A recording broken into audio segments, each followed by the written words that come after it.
Okay, this video is to help you know what to do if the bridge falls on your fiddle. The bridge is not glued on the fiddle, it just sits on top of the fiddle. And so sometimes either maybe you've gotten a new fiddle or maybe you've been tightening the strings on your fiddle, and so all of a sudden your bridge falls down, or in the case of a new fiddle, sometimes it's shipped to you with the bridge already down. And so what I wanted to do is I'm going to show the proper placement of the bridge before I actually take this one off. So if you want to take a look, you'll see that there are little marks, hash marks here on each of the F-holes. And as a general rule, your bridge is going to fit right here between these two hash marks. And then if you're not sure which way the bridge goes, generally one side of the bridge will be a little bit shorter than the other side. And what I'm going to do is I'm going to loosen the strings on this, and I'm going to take this bridge out. There's two things you can look for. If you take a look at this bridge, you can see that this side is a little bit shorter than this side, and this is going to be the E side. The other thing that you can look for is generally if you have a logo on the bridge, the logo is going to go back towards the tailpiece. Now this is a general rule. Sometimes people have them the other way, but that's usually how it goes. Now if your bridge is off, the one thing that you want to make sure of before you put it back on is that your sound post hasn't come loose in the process. And the way that you'll know if the sound post has come loose is if you move the fiddle like this and you hear something rolling around inside, then you'll look inside and you'll probably see a stick of wood in there and see that it's come off.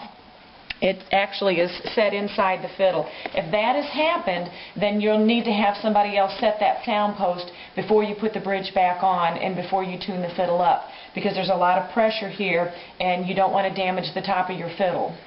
So now if I want to go putting this back on, I've got my strings somewhat loosened, and they don't have to be completely loose. My strings in particular have some little plastic coatings on them here, and these move, and this is just to help keep the string from digging into the bridge.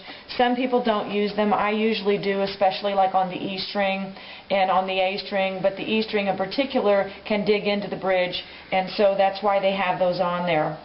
What I'm going to do to put my bridge in is I'm going to place it here below the strings and pull up on it just a little bit, and then I'm going to make sure each one of my strings is in the notch. And then I want to put the feet of the violin bridge here right where I want it to be standing up. Now if your strings are too tight, this won't work, so you want to make sure they're loose enough. And then what I'm going to do is, holding it, I'm just going to straighten it up. And then I'm going to make sure that my strings are evenly spaced on the fingerboard, that I don't like, for instance, have them all over to one side. And so I'm going to make sure that's evenly spaced. Although you generally use the hash marks and the F-holes to let you know where to set that bridge at, sometimes those are not in the right place.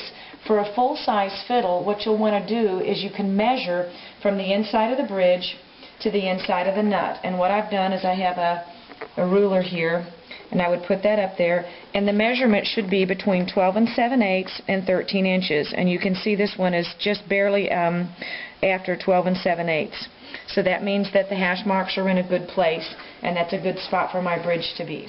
And I'm going to actually lean it back just a little bit, because as I tighten the strings up to tune it, the top of this bridge is going to pull forward, and so you'll want to watch this as you're tightening.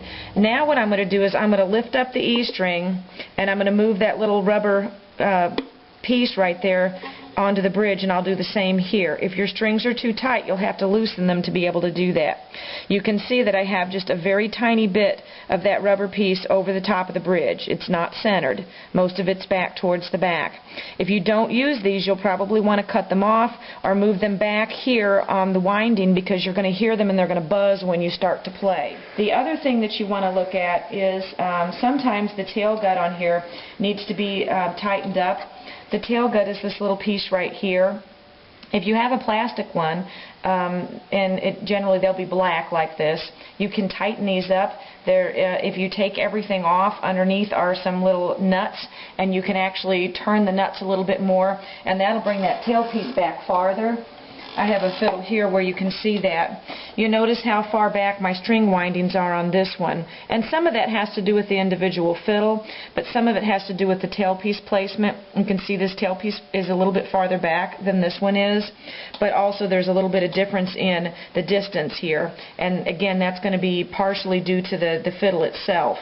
So you can look at that, but you can see my string windings on this one are getting awfully close to the bridge, and that's because I need to pull this tailpiece back a little bit. And if I do that, then my string windings won't be right on top of the bridge. You don't want that to be there. At this point, I can start tuning up my fiddle. And some people like to start with the middle strings because as you tighten the outer strings, it can cause the bridge to shift one way or another. And I've got a banjo back here that I'm going to use probably to help me get in tune.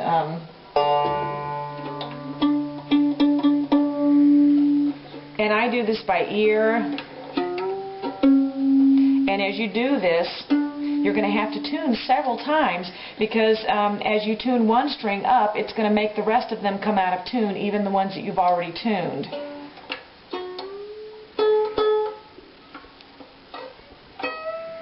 And then what I'm going to do is I'm going to check right now. I'm going to hold the fiddle sideways, and what I'm doing is I'm looking, and I'll put this into the camera so that you can see. I'm looking to see if that bridge is pulling forward too far.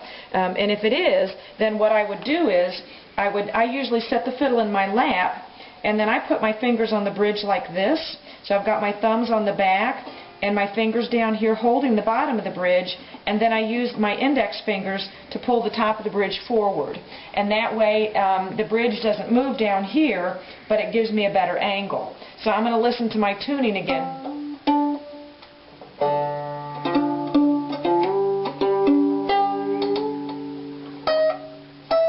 You might have noticed that I barely turned these when I was tuning. I have to use these for big tunings, but this is how you break your strings, so you want to make sure that you don't turn these very much. If you notice, I never gave them a complete turn. It was all small turns. And now I'm getting ready for my fine tuning. Once again, I'm going to check. I'm going to look to make sure that bridge is standing up good, and it is. You want it straight or slanted towards the back ever so slightly. You do not want it to be slanting forwards. And then now I'll use my fine tuners to fine tune the instrument.